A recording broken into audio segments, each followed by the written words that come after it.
રામ રામ ડાયરાના તમે બધા જોઈ શકો છો. આપણે જે ભાઈ સાથે છે જીરુમાં અંદર દવા, અને ભૈલુભાઈ આવી ગયા છે આટો મારવા. તો હું તમને આ ભાઈ દવા સાથે છે એ બતાવી દઉં. અને આપણે જીરું હવે 3 ક્યારા રહ્યા છે નીંદવાના. તો આપણે આવડો 1 ક્યારો છે અહીંયા પહાતરો નીંદાઈ ગયો છે. આ 3 ક્યારા છે લીલું લીલું દેખાય, બાકી આ બાજુ જો બધું નીંદાઈ ગયું છે.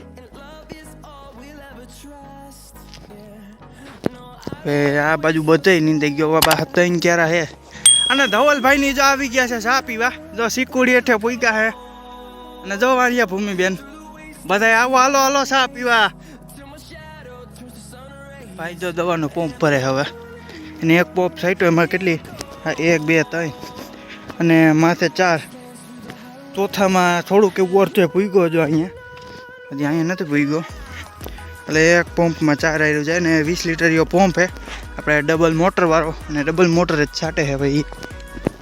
ના ધવલભાઈ આવી ગયા જોઈ લો મિત્રો ચા પીવા. આ ભૈલુભાઈ આવ્યો આપણી વાડીએ મહેમાન તરીકે. અને ધવલભાઈ ઈચ્છી ઊંચામાં. કેમ છો ઊંચામાં? સડો પહેરીને.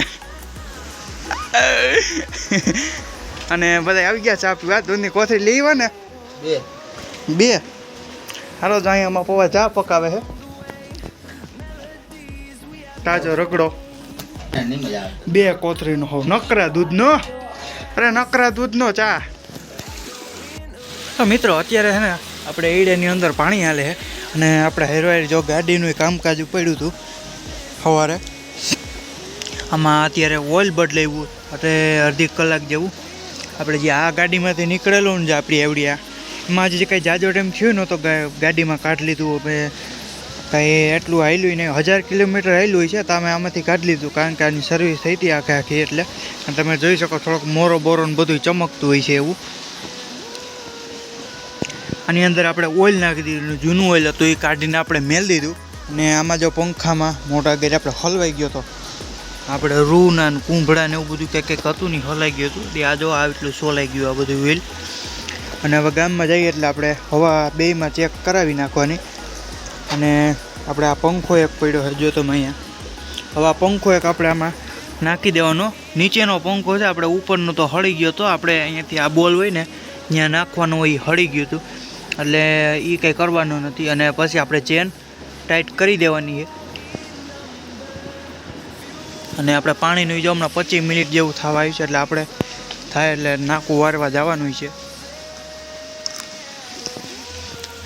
અને પપ્પા જો એકાદ ક્યારામાં સરખું નહોતું થયું એમાં જીરું સાટે છે પપ્પા. આ મકાઈ વાળું હતું એમાં થોડોક ઉગાવો ઓછો હતો. આ 3 ક્યારા છે ને એ મકાઈ વાળામાં હતા. એટલે કોઈને પણ વાવવું હોય તો મકાઈ વાળામાં થોડુંક વધારે જ નાખવું કારણ કે પારવું ઉગે છે.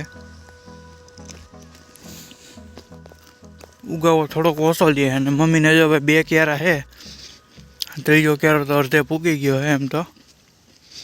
અને ભાઈએ કાલે દવાઈ છાંટી દીધી. હું પાછો કામમાં પડી ગયો તો એ કંઈ બતાવતા ભૂલી ગયો. જો ઢગલા પડ્યા દેખાય. અહીંયા પડ્યો, વहाँ પડ્યો. ના જો જીરું. અને આ અક્ષય વરાવનું તુલસી